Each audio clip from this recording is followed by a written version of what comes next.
Look at us, Outliers. We are here jamming. How are you? My name is Niiamah Ashong, and thank you so much for letting us be a part of your journey. We have an incredible roundtable group of people coming together here on the Outliers Ed podcast. And what we focus on is how each of these people can be a reflection for you to look at your own world and to see how you can continue to uplevel your impact, your income, and your identity on a regular basis in order to accomplish what you're here on this planet to do. And so I'm really excited to spend some time slowing down and seeing what our outliers here today have to bring to the table. All right. Let's just see how this game goes. So why don't we start actually, we'll start over here with Christina. Christina, would you mind letting us know more about you and the game that you're currently playing? Yeah. So former educator over 20 plus years, you name it, I've done it and taught it. Actually started as an orchestra director. I run an educational consulting, or I like to say an unlearning consulting firm called Humane in the Membrane. We design systems, we design learning experiences that really connect the heart and mind. And that was from personal experiences of sitting in adult learning spaces where adults get a bad rap about what their learning should look like and how they take ownership. And so I think the game that I'm wanting to change and desiring to change is helping people to learn through the power of unlearning. So yeah, which is my podcast name, the Unlearning Podcast. Yeah, Unlearning. We are gonna have some fun with this, Christina, because like as you say, I am intrigued. I'm like, what does unlearning really look like?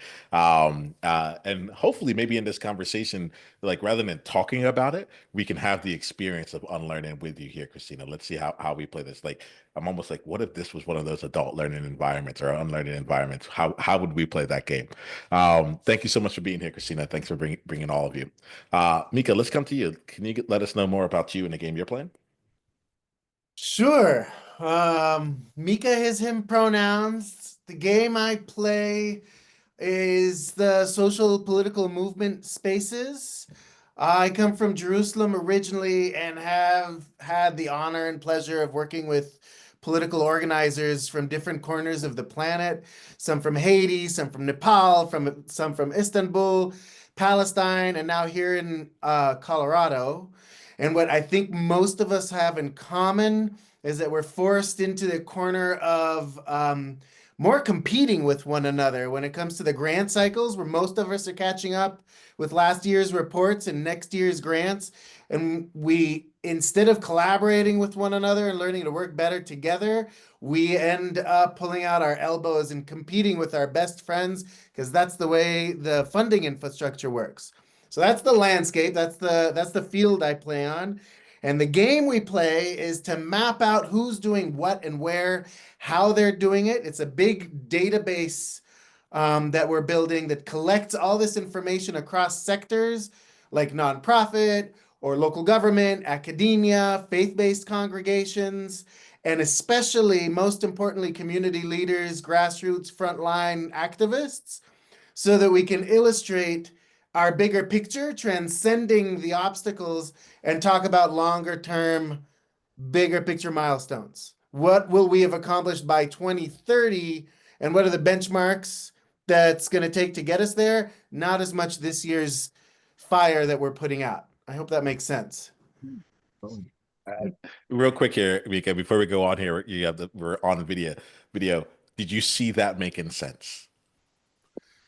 Did I see that, Mickey? I Did you saw see some yeah. nods. I saw some nods around the room. Yep. Yeah. Okay. Yeah, it makes a lot of sense here, and I actually want to keep playing with this idea here of being able to leave the what we see immediately in front of us, and also be able to take a bigger picture perspective on things. So, thanks for creating that space in this conversation.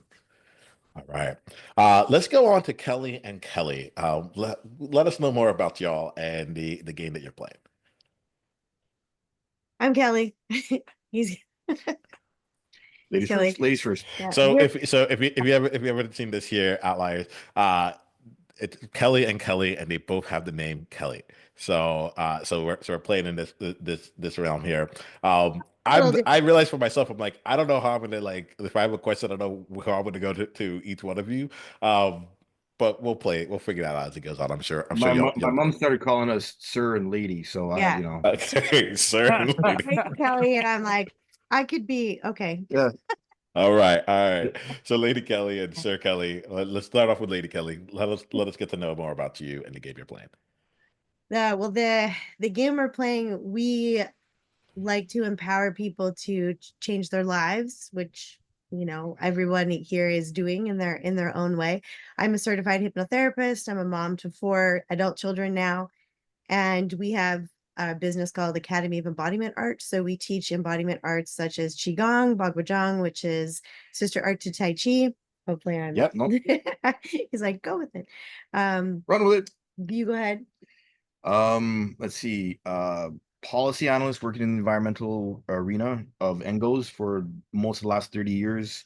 Here in Canada, primarily with First Nations. So a lot of politicking, a lot of minefields to walk through.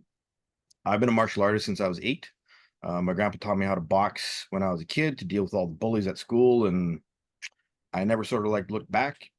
I cured myself of my asthma and a few childhood illnesses with Qigong when I was 12. And again, that just started me off on like, wow, the body's amazing, like how strong it can be and how we can, empower ourselves to actually step out of patterns and step out of stories. I have a background in psychology and religious studies. I was going to be a marriage and family therapist, except politics sort of got in the way of that. So I started teaching Qigong and martial arts, and Kelly and I met each other. That's how we met. Yeah. And gosh, I don't know. I've done a lot, Yeah, so we'll find out more. We'll see more about like what you've done and just as importantly how you think about like the way that you navigate your world right now. So thank you for being here. Thank you for doing the work that you do. Craig, let's get to know you. Tell us more about you and the game you're playing. I just want to start with, you mentioned sending random emails to random people. I followed right up with him. I started Googling, like, who is this guy? I get emails all the time. Come on this podcast, come do this, come do that. So thank you for being real and being legit. I appreciate that. I like to call myself a serial entrepreneur and a serial podcaster. I'm working currently on my 3rd podcast. One I did many years ago was political, and when the political landscape shifted, the podcast kind of went away, and I didn't do anything for over a decade, and then I did one that started out with me just talking about my life and things, and that resonated with a lot of people. And then it got hard for me to talk about things by myself for a half hour, so I wrote my girlfriend into doing a podcast, and we call it Coffee and Cuddles. And I like coffee, she likes cuddles, and it was based on a T-shirt or a sweater that she had. I'm like, that's a good name for a podcast. I'm like, ooh, and I went out and I bought the domain name, set the podcast up, and we've been going. We're on episode 28, and it's going really great for us, and I love every minute of it. Well, thanks, Craig. Thanks for being here. Thanks also for that feedback here. But it means a lot. I appreciate you. All right, Jeffrey, bring us home here. Let us get to know you and the game that you're playing. Thanks, Niiamah. The game I'm playing, I'm going to out myself. Micha and I had a podcast called The Better Bozo that we started putting together pre-COVID and then launched during COVID. And really, really big learning experience and a great time with Micha. And it's relevant because the kind of subheading we came up with there was, let's fumble up the learning curve together. And that's a lot of what I get up to. I've been a psychotherapist for a dozen years, almost 13 years, and been leading men's groups for 10 years. And realizing of late, and my conversation with Niiamah a couple of weeks ago was actually really helpful in continuing my focus in on owning that I'm more of a men's coach than I am a psychotherapist. I'm more of a soul guide than I am a psychotherapist, and continuing to define what that is and listen for what that is and how to empower men specifically to find their unique way in the world. So that's my game. I'm grateful that y'all Y'all are playing it. I love when people know each other on the podcast here. So like this is the first time we've had two sets of people who know each other coming in. So like I'm very excited to see where that takes us. And you know, this whole thing right now is really just an exploration or an evolution of something that is an idea that came together. And then we just see how it continues to grow here. So I want to thank you all for being here, and we're going to see what we choose to do in this space with each other. I like to start off our conversation just really getting a chance to see about our beliefs and mindsets, like how y'all actually like level up along the way. You're each doing incredible things right now, and I'm curious here. I'll start with you, Christina, then I'll come to Micha afterwards. But I'm curious about what's a belief that you had in your life that you needed to up level or you chose to up level in order to play the game that you play right now. So what's a belief that like that up leveled with you? And if you really want to go take it, it's like where are you headed right now and be like, what's a belief that you're working on? Like either one of those two would work. What I've had to unlearn, which is a very interesting story, because what I thought I came to Colorado for, which was a job, a prestigious job, I thought in district, was actually a process of unlearning for me, that had me to let go of hurt and pain and feelings of unworthiness. And so that's what I've had to unlearn and let go of, are the feelings in anything, through various identities of am I worthy? And now embracing, yes, I am. I'm not gonna, I was gonna say something, I'm damn worthy. And so is everyone else.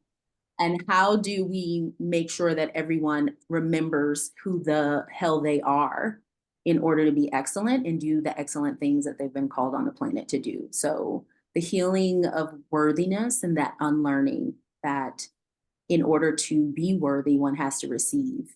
And how do you receive? Graciously and lovingly receive what people have to put inside of you or to offer you, or opportunities that life offers you.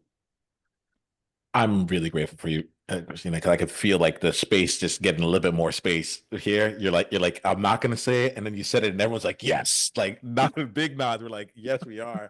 Thank you, and you just really created some space for us on that one here. So just thank you for being you, and I'm excited to see how we play with the unlearning as it goes on. Micha, I'm curious for you as well. Like, what's something here, like you're playing a big game, you have a big vision here, you're seeing the bigger picture. How have you continued to up level yourself through your beliefs in order to play at the level you do now? Gosh, I love this question, and I'm gonna have to breathe into it, and just also appreciate Christina for allowing for the space to be a little safer in the vulnerable sense. Thanks for bringing that. I think to me, what I've been unlearning I grew up in uniform and in Israeli uniform and in military, and there's a lot of toxic masculinity that came with that as an occupying force in occupied lands. And I approached organizing with a very headstrong, I know everything I'm talking about kind of idea. And in time, especially working with Indigenous Palestinian women who knew their own communities far better than I ever could imagine, I learned to shut the front door and sit in my corner and listen, and unlearn that I knew everything that needed to be done, and learn to wait, and to learn from what's going on around me, and only if and when necessary is it my place to leverage the power that I do have. I've learned that I get a foot in the door in most rooms that I want to be in, and that my role is to swing that door open and make sure that folks that don't have access to that room feel absolutely welcome and at home in it.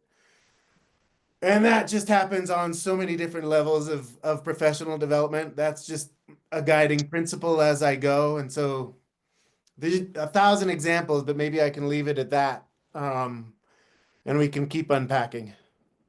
Yeah, I'm like loving this here, and I had to take a note here because now you have me asking this question: how do I create like more safety in a vulnerable sense on a podcast more often? There's something in that statement that just really like that really like hit home in there, and I'm recognizing like, oh, that's a level that I want to step into. So, Micha, thanks for making that present.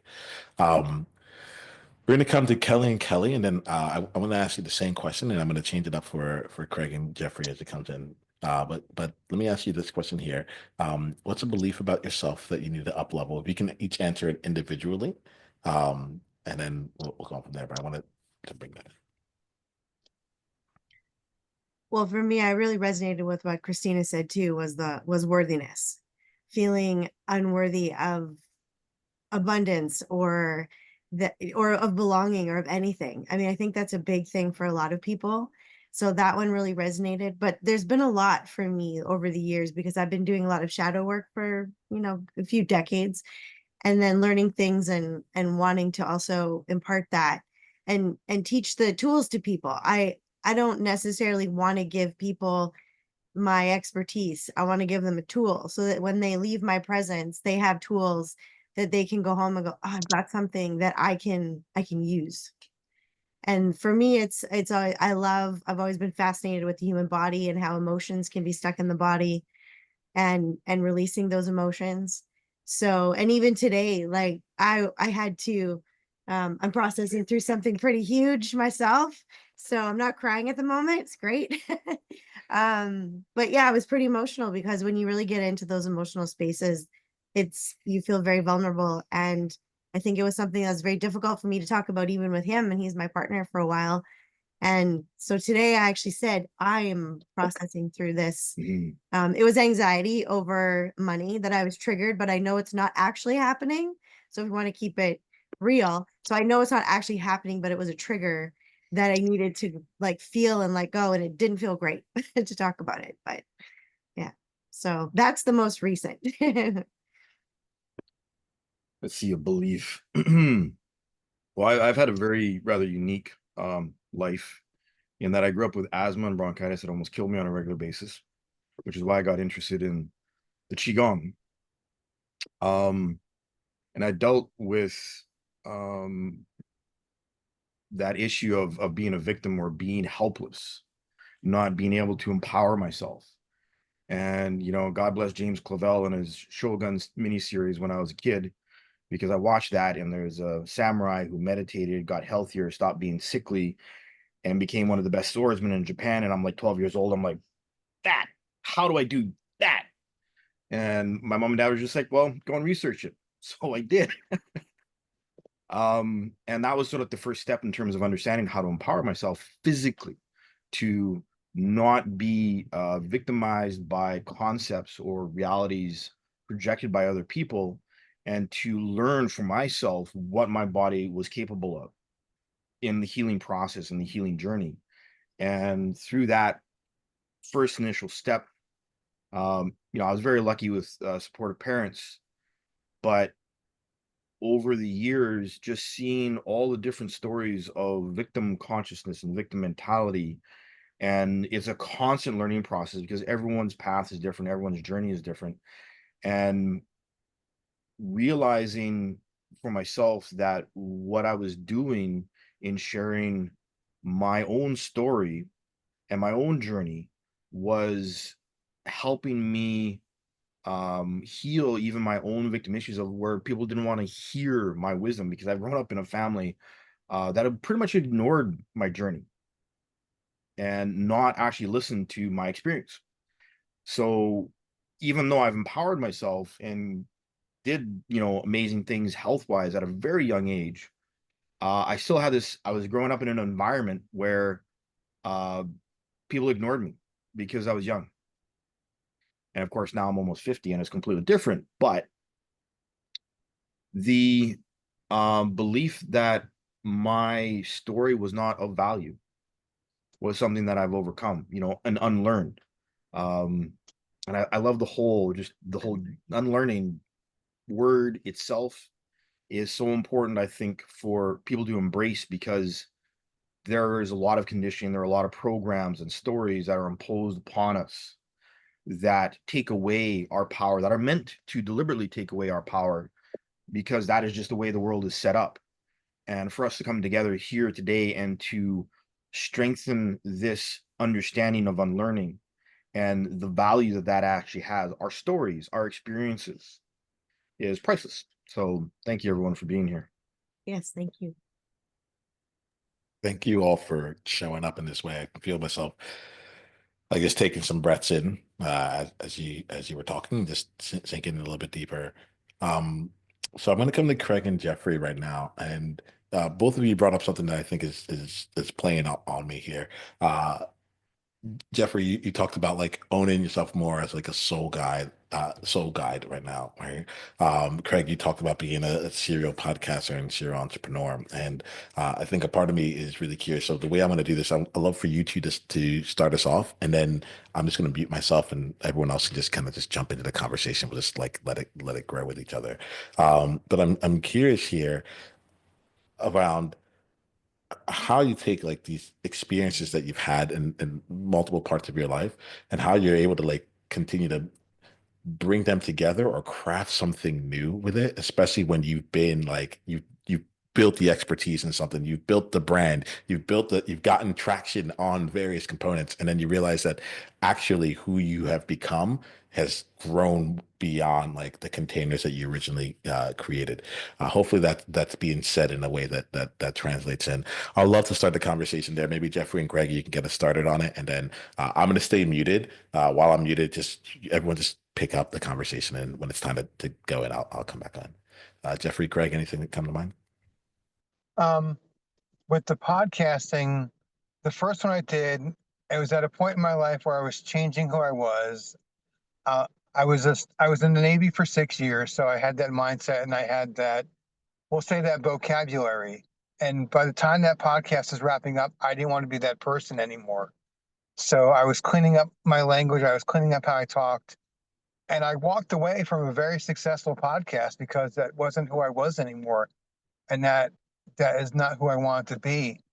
And it's funny that that kind of dovetailed into my personal relationship with my now ex and my kids. Like, I was changing and I was trying to be a better person and a different person, and they didn't like that. And that led to a lot of other problems in my life and a lot of things that I had to step back and take stock of, and like, where do I want to be in spite of or because of what my family is. And with the new podcast, we always start every episode with, we're not relationship experts. We just talk about what works for us and what doesn't work for us, and we kind of let the listeners fill in their own experiences from that, and take away what they can from us. So that's pretty much where I am now. I'm trying to be a better person. I'm trying to do better things, and I'm trying to not be what I was before or let my past hold me back. Yeah, thanks, Greg. Similar in some ways for me. My practice is to listen really deeply from the bottom up as opposed to the top down. I can get really clever, too clever for my own good, and think that's cool. That's exciting. People will think I'm cool if I do that.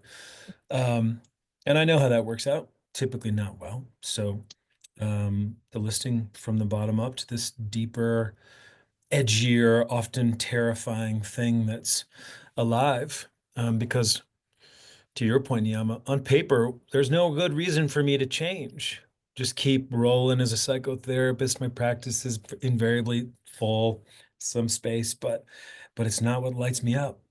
So I'm devoted to the mystery and not necessarily knowing why something needs to shift or why I need to do the thing until after I've started doing it and things are in motion.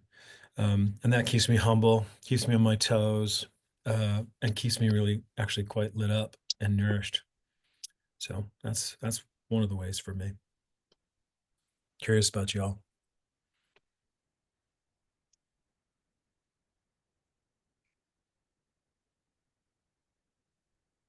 Are we kind of leaning into what's the drive? Because I like that theme, at least. To me, it's had a lot to do with what infuriates me. Jeff knows that I get a little furious. I get angry at things. I get angry at the way politics unfold. I get angry at obstacles. I get angry at institutional oppression that is unnecessary. It feels like it should belong in the last century. And that as things get worse, it drives me a little crazy. And then I get angry at the obstacles to participating. I like it when people get a chance to participate, step up, step into whatever arena it is that turns them on. And it's hard these days. There are more and more people that I know that are having a hard time just making ends meet. And I don't think it's a coincidence. And it drives me a little crazy. So anger, oftentimes is what fuels me. I know we're kind of taught to temper that, and it might not be a good thing, but I've learned to embrace it and love it and understand that it comes from a sense of justice. And it gives me a good compass. So I like to lean into it. I love that, Micha, and I'm really with the irony of tempering your temper. That's right. That's That's right. nonsense right there. Total nonsense is perfect. I really, I think. Oh. Go ahead, Kelly. I'm sorry. That's all right. I was going to say, I really like what you said about that you didn't like yourself at that point where you walked away, because I did that quite a number of years ago, where I walked away from a career because I thought, well, I'm good at it. I can do it. This is easy. Like, but I wasn't happy. I wasn't happy in the situation. I didn't like who I was. I didn't like how I felt. And it is one of the scariest things, I think, to walk away from something because you know that that's not the person that you want to be. But there's also a sense of safety in that. And to walk away from that and want to create something better for yourself, where you know that there's more for yourself, it takes real courage to do that, I think. So it's not giving myself a pat on the back so much, but just I understand where you're coming from, but acknowledging that, and that a lot of people do that, but they're also scared to do it. And that, it takes a lot for people to do that. So I just want to, for anybody that does it, just to acknowledge I would say, Yeah, give yourself a pat on the back, Kelly, because it is scary and courageous. I keep telling her. I was like, it's cheerleader. I'm her biggest cheerleader. Christina, was it extremely scary to walk away from a long-term prestigious career to launch your own scene?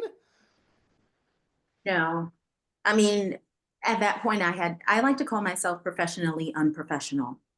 And here's why I say that, because a lot of times we go into spaces where we have to play professional, and professionalism has nothing to do with your competency. It has nothing to do with your heart or your integrity. It has all to do with the presentation. And that the injustice is that we can exclude anyone who doesn't fit the mold. And I'm not just talking about the obvious. I'm talking about ideas like, one thing that resonated with me about this Outliers, like I'm pretty out there with my ideas too. And I'm not, a lot of times we talk about dismantling the system, but you have to think about the system differently.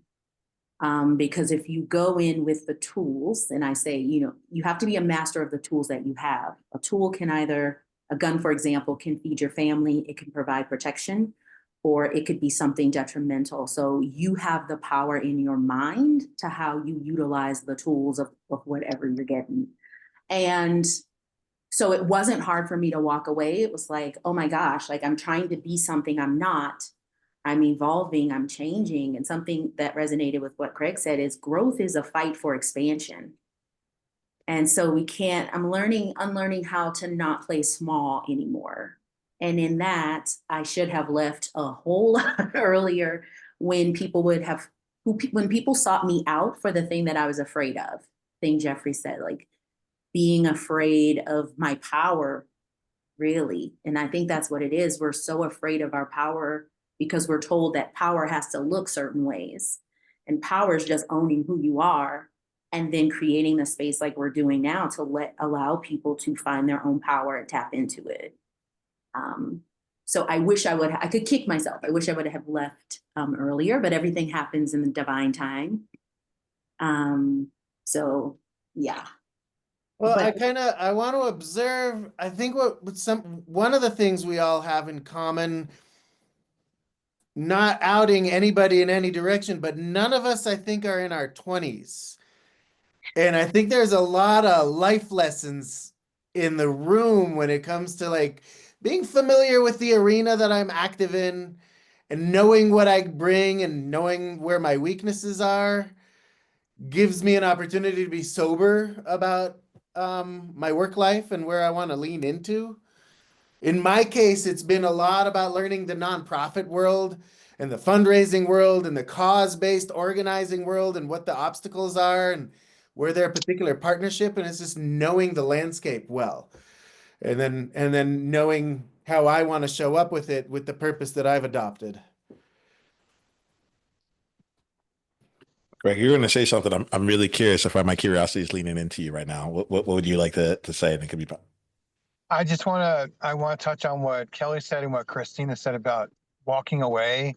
I spent 20 years too long in a 25-year marriage, and I kick myself every day that I lasted as long as I did in that marriage. It was very toxic. It was not a good or safe space for me, but I always said, never stay for the children, and I wound up staying for the children, and I don't regret that, but I wish I had moved on sooner. There's a book inside me that needs to be written, and the working title is I Got on the Plane and I Moved, that's based on I moved from North Carolina to California, where my life has done a 180 and I'm so much better and healthier and happier than I ever was before. And I think the biggest change is I found a partner that believed in me and supported me, and she sees the value in me where my ex didn't. And I've learned that I am not how people see me. I am not what people think of me. I am, it's all within me to be the best version of me and the best I can be at whatever I'm doing. And that was a hard lesson to learn because I went by, well, you're not smart enough, you're not good enough, you're not handsome enough, you're not rich enough, you're not all these things that I'm not. And I got tired of being not anymore. And now I'm working on all the things that I'm really good at. And a lot of that has to do with God, and a lot of that has to do with the right partner. And that's where I am now. Right on. I appreciate you all and what you're bringing in. You're getting me to sit back and think quite a bit. Um, this component. So I didn't say this to you all earlier, but Outliers Edge is really a movement of belonging. And at the end of the day, everything I do is really about how do you belong more to yourself, and then how are people who like how do you navigate it, and what are the challenges that come along with it as you continue to do it. I'll put it in the context of impact, income, and in identity or business and things like that. But it's really just about belonging. So like, and what I get about each of you is that you've continued to go down this level of owning who you are. Mika, I love how like you brought in the element of like of your fury, what angers you. I'm someone that grew up as a black man in America, and so being angry is not something that I allowed myself to ever really experience. I'm I only know like four words in the like I can tell you all the different ways to be joyful, exuberant. Like, yeah, I can go on forever about positive words there, but like anger is not something I've been able to own. And so I appreciate that you bring that in. I appreciate like the unlearning and stepping into the power here and being like power is just owning who you are. Like uh, y'all have brought a lot of wonderfulness into this conversation. We're going to start wrapping up for today, but I appreciate it because there's something in here for anyone. And Outliers, my ask for you, I have two asks, right? The first ask right now is just to slow down and ask yourself here, if like what is running through me as a result of listening to this before running off to the next podcast episode or running off to the next place here, like just take some time right now and here, because you have six incredible individuals who are coming out and just sharing how they experience and choose to move through life, and I want to give you some space to choose that for yourself. Right, that's one. Two, as we wrap up here, I want to make sure that we have this initiative that we do here at Outliers Edge, which is called the One Person, One Conversation at a Time initiative. And my ask is that there's probably someone in your life right now who could benefit from listening into this conversation. My ask is that you go to that one person and you share this conversation with them as a gift to them. You can share this on all of your platforms. Of course, we would love to get like more people in all like the kind of vanity metrics, but underneath this is a movement of belonging. And my thing is like, if we can just reach one person and say like, I felt that this conversation was us, was you, would serve. I think that's where this thing actually really takes like gets its legs or its wings from there. All right. So that's my ask of you all. I'm going to come back to the panel now. First, you just know like my deep gratitude here. I am both deeply grateful and also like deeply saddened. I'm smiling while I say it, but I'm like, oh, I just want to keep going with y'all. And for now, that is not for me to have, but I do want to make sure that the outliers listening to this have that opportunity to keep going deeper into your world. So what we're going to do now is share your contact information, and we also wrap up in this way. We share our contact information, and we share an insight that we got from this conversation, whatever that insight happens to be. It could be this conversation, it could be this whole entire experience, but how can outliers go deeper down the journey with you, and what's one insight that you got from this conversation, if any? If you didn't get an insight, that's totally cool. Like, you don't have any takeaways, just be like, nothing really showed up, but thanks, that's fine too. All right, awesome. I'm gonna go in reverse order than how I've been like thinking of you on my mind here. So we're gonna go with Jeffrey. Jeffrey, would you mind starting us off here? How do we go deeper in your world, and what's an insight that you got from today? Yeah, thanks, Niiamah. Deeper into my world is website, jeffreyjames.coach. I can feel a podcast fomenting, brewing in me as of this past week, actually, for men. So that'll come soon. And in terms of an insight, it's a continued reinforcing that what you all are offering, what I'm offering is really needed. It's easy to get a little less fray of it's a pretty self-help, self-actualized, self-important place. And seeing different people, hearing all of your stories is really helpful for me to know, okay, this is important, and keep going. So thank you. Thank you. Thank you. Craig, let's come to you. How can people go deeper down the journey with you, and what insight did you get? The web or the podcast is Coffee and Cuddles. We're anywhere you can find podcasts, that's where we are. If you want to email us, it's coffeeandcuddles67@gmail.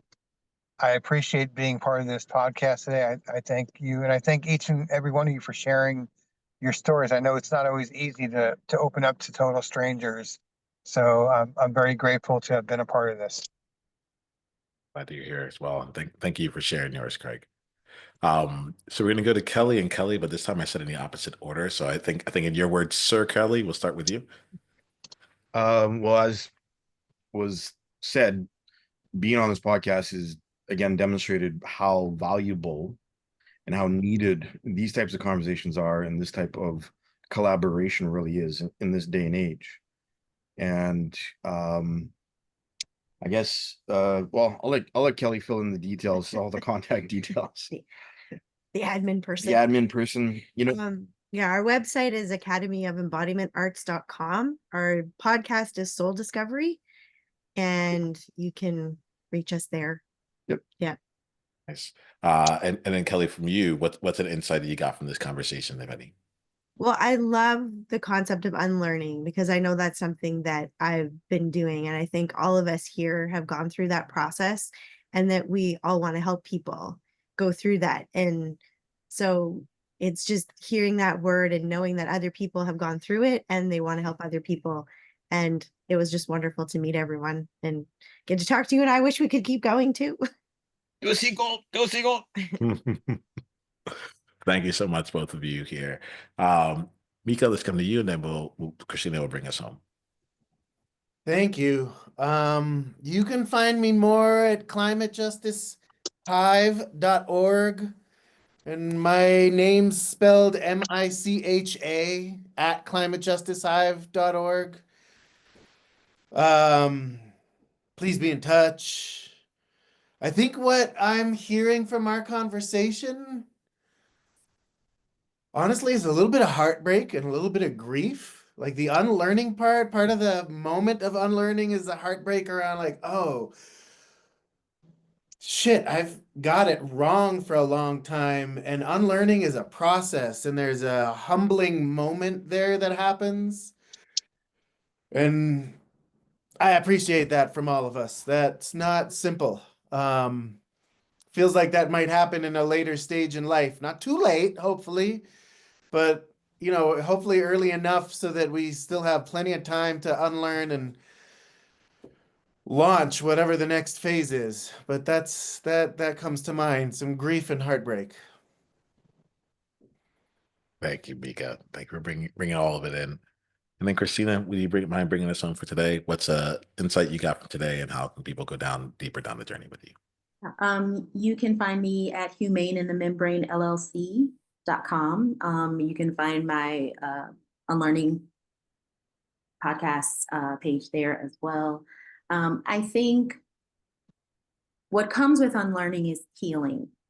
And so what I've heard in all our ways, I kind of consider us all like warriors right now in helping others to combat some things in their life. But a lot of times people think, or in the past, we've thought that you had to do, and we're being asked to now be and become. And that's a softer skill. That's a harder skill, but it's softer, that you have to, as we're shifting, you have to be ready to make that type of change. It's no longer your effort. The effort is internal now. So that's what resonates. I feel like I found a soul tribe here, like just amazing people. So it was truly a blessing. Thank you for inviting me. Thank you all for being here, and thank you for taking the conversation out of the head into the hearts and into the soul. I think, like honestly, I really just want to say, like you all are shaping the way that future conversations are going to be made, and I appreciate you like being so active in the co-creation of this. Outliers, spend your time in each of their worlds here. Like let's keep growing to each other. Let's keep growing and uplifting each other as this goes along. We're going to end this conversation here, but remember this: until the next time that we talk, go ahead and be you on purpose. Journey on.